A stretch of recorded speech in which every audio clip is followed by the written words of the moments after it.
Before I jump into the questions that are outlined, like just to kind of warm us up a little bit, and just so that we can relax into this a little bit, would you Right. just be kind enough, for my interest, for my benefit, would Mm. you be kind enough just to tell me a little bit about like what you do, Oh, like the work that the you, yeah, just in general. No, yeah, the kind of organizations that you might be a part of, or the work that you tend to do on a day to day. okay, so I'm part of a social enterprise called Athac, which is Access to Heritage, Art and Culture, and we provide supported access to wider cultural activities, so arts, heritage, leisure opportunities for families of children with disabilities or young adults with disabilities. And it's just providing the wraparound family engagement and support to enrichment, really. So that's, and it ranges from the environmental to arts to, and we do family activities with young adults, and a range of other things. And I'm also linked to the wider community, so I'm quite kind of think that I'm well embedded in community. So I work in partnership with quite a few organisations, just around the inclusion agenda. Often it's about how we increase access and reduce inequality. So I try and influence that where I can. Excellent, amazing. Okay, thank you. Do you mind if I ask what your favourite part of the work is? For me, developing, I suppose, raising aspiration through creativity. So just seeing young people doing things they wouldn't expect to do or to try, new experiences, new opportunities, stretching people, not just settling. So that's what, and I like to do that with families, young people, anybody really, where limitations are, they don't put limitations on themselves and they see possibilities. I think that's what it is, it's seeing possibilities. Often you can't when you've got all these labels on you. And yeah, so I try and break some of that down for families. Beautiful, thank you so much. That's amazing. May I ask you then, when just connecting, having connected a little bit with the work that you do, what the parts of it that are your favorite aspects of the work, when you think about like your why, like your personal why, like your sort of like why it is that you do the work that you do, why it's so important to you, so what kind of drives you, what kind of motivates you, would you be able to speak to that a little bit? Um, I suppose if I give a story as to why the group started, was my role years and years ago was I worked in a child development centre, so I would go and do home visits. And I went to visit a family who had a child with cerebral palsy, and they were really isolated, and they had all the issues around poverty and same stuff what we got today. And I went back to the office and I thought, well, how can I do? What can I do to support this family? And I did all the usual things of going to the benefit office and doing all the rest of it. But I felt I needed to do something really different. And what I did was I just arranged for the whole family to go and experience an heritage site. This child was in a wheelchair, the building wasn't particularly accessible. But what I saw with that was just the profound impact of the environment, just taking a family, just taking someone out there existing, and just the change in that parent, and a whole world opened up. And it was just, she just felt inspired and saw, and again, it was seeing possibilities. So I think for me, it's about just seeing that if there's some way that anything I do that it inspires a parent, a child to see, oh, okay, I can do, or I can try. We're just there to, I'm just a catalyst, really. That's all I'm trying to be. But just to say, well, we don't have to stick to these parameters. But yeah, that's I suppose that's, I'm not sure if I've answered your question, but that's kind of yeah, what kind of inspires me is to inspire others and just to, yeah, broaden possibilities. Not see life or any opportunity as just limited, but limitless. I suppose that's kind of how I see things. It's about sometimes we self-impose things on ourselves. We can't do this, or a child in a wheelchair going sailing, or I mean, we've just done everything. I've just do anything. You don't care what the barriers are. We'll do it. So that's So that's kind of what inspires and makes me. And so there's always things out there. So that's why I'm never bored. Really, there's always something. Oh, I want to try that, or I want to build that relationship. I want to, So it's a constant evolving for me. Wonderful. Thank you so much. That's really inspiring. That's incredible. And may I ask then, like, leading up, as a part of your sort of story, your life, what's led you to that point and this point? And when you think about, are there any key experiences or organizations or activities that have changed your life that are relevant to this? Mm. Um, I think I think what the whole thing about non-medical intervention, about well-being, is just what the natural environment. What's Because what I don't do is I don't go and say, where okay, I'm working with young people with disabilities, but actually, what as our community, what as our arts, what is our, where are the opportunities, and what do I need to make it happen?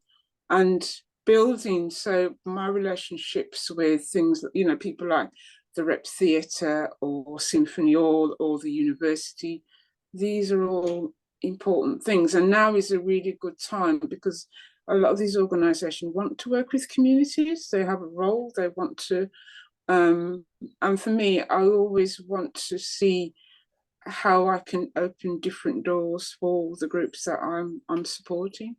So I suppose that relationship building is something that's kind of embedded with me anywhere I go. Why can't we have a music session at Symphony, or what do we need to do to make it happen for families to go to the theatre? So yeah, I suppose it's about those.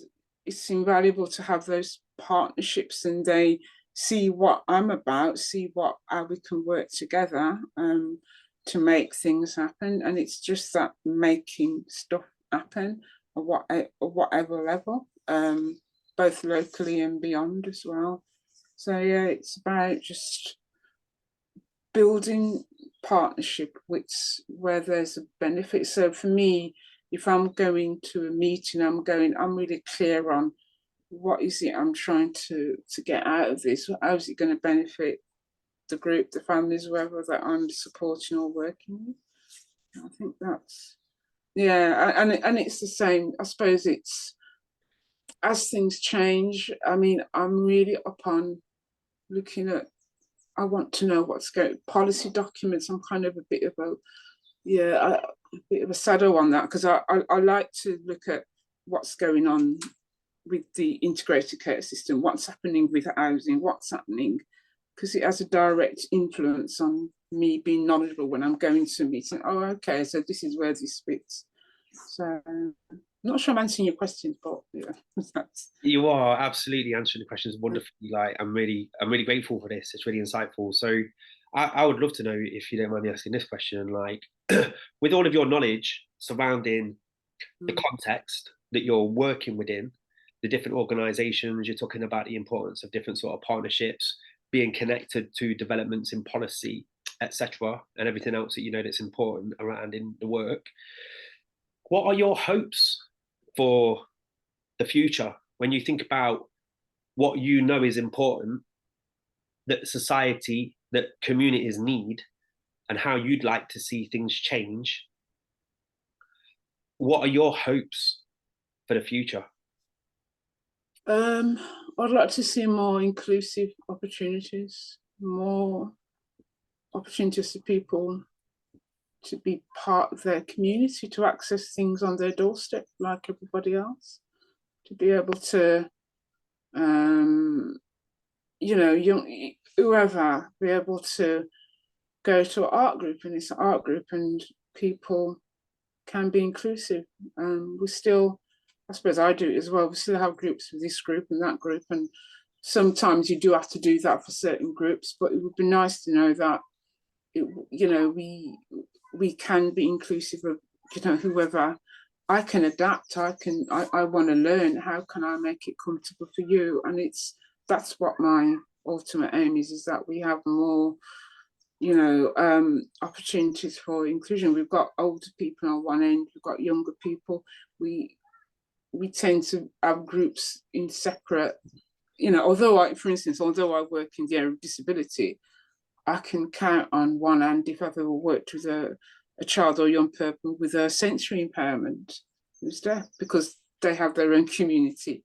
And same with the visual thing as well. And it may be that I've got neighbours, but they would sooner, I suppose the preference would be to go to established groups, but often those groups aren't even in their community. So we don't connect.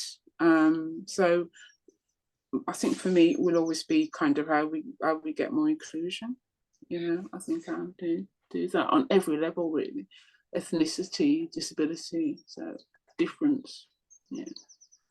And do you mind me asking if, you know, do you have any thoughts about how we might improve that situation? Like how we might create a situation where there is more inclusivity? Like if you were to think of your ideal of where you want to, where you'd love things to be, where we are now, and what you're aware of about how we get from here to there, like what kind of things might help that process?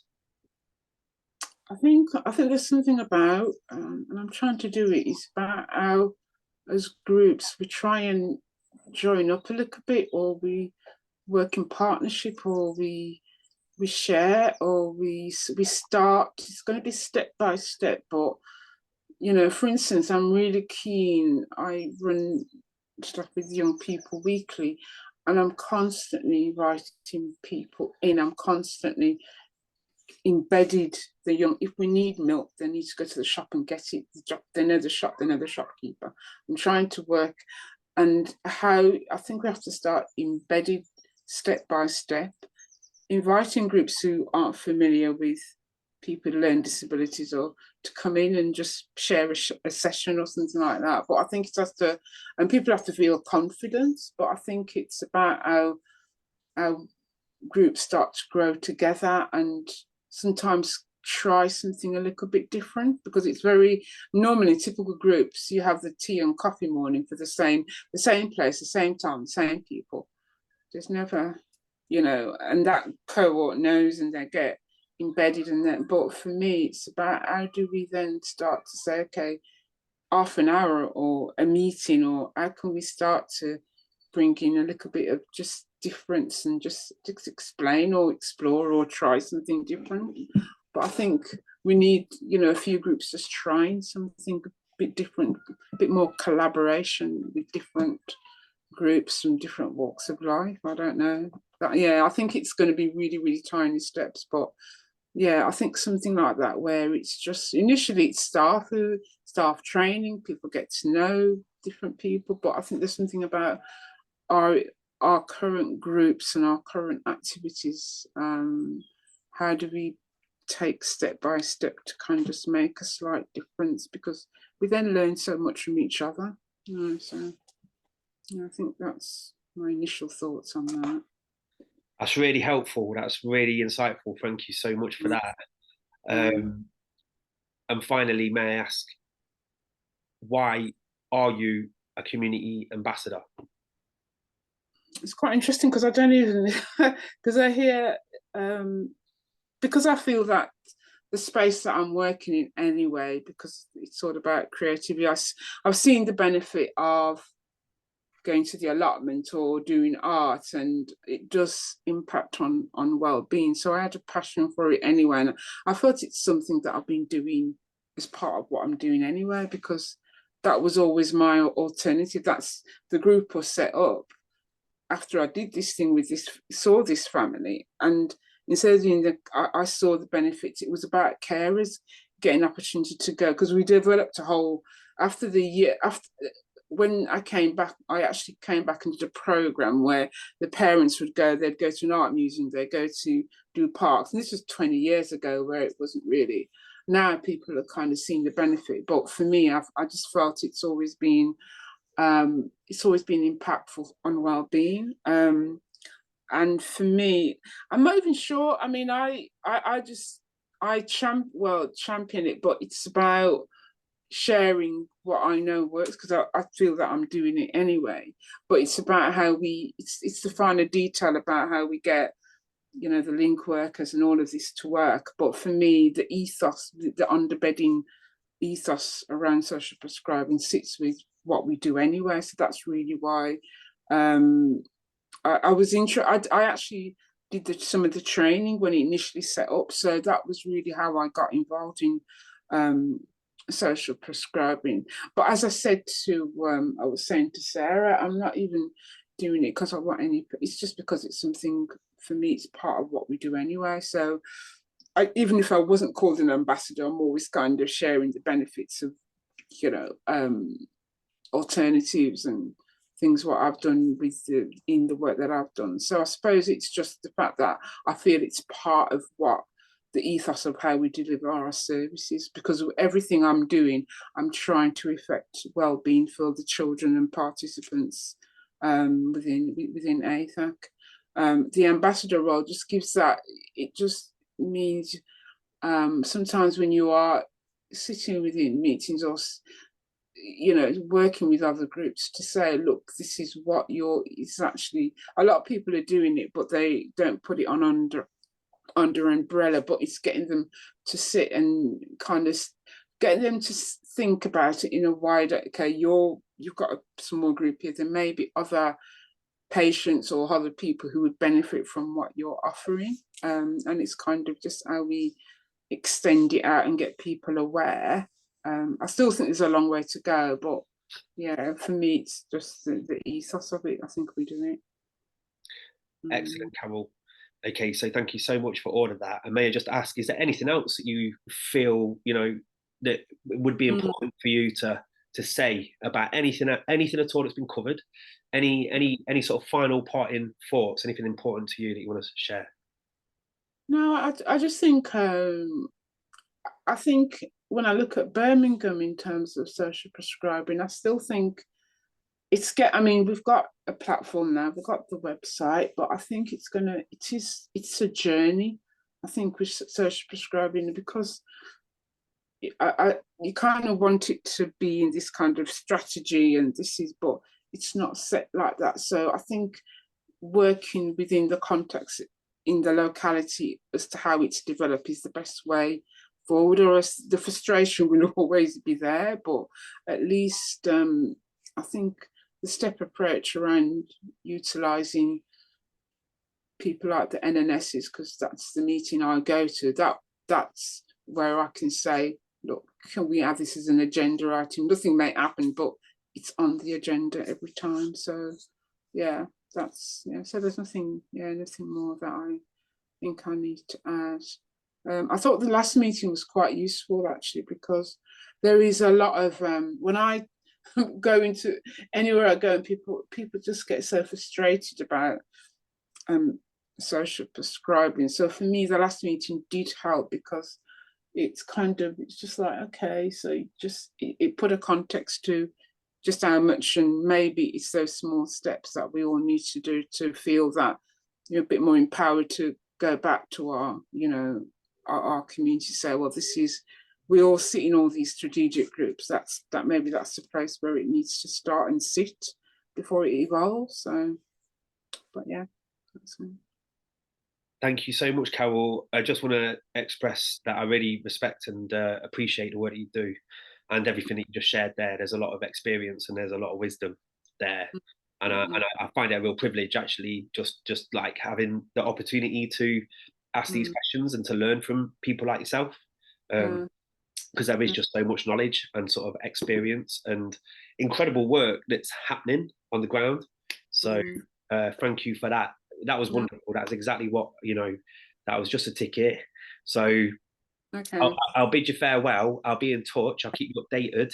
If you've got any Right. questions or concerns, please feel free to email. Mm. And I I'll be think what would, yeah, I think what would be useful is to know. I don't know whether how Sarah's going to. Are we going to have the meetings every quarterly where we come together?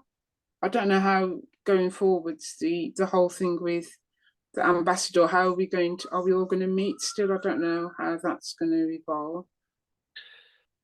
I'm afraid that I'm not entirely certain either, and it would definitely be a question for Sarah. Okay, that's fine. That's fine. That's cool.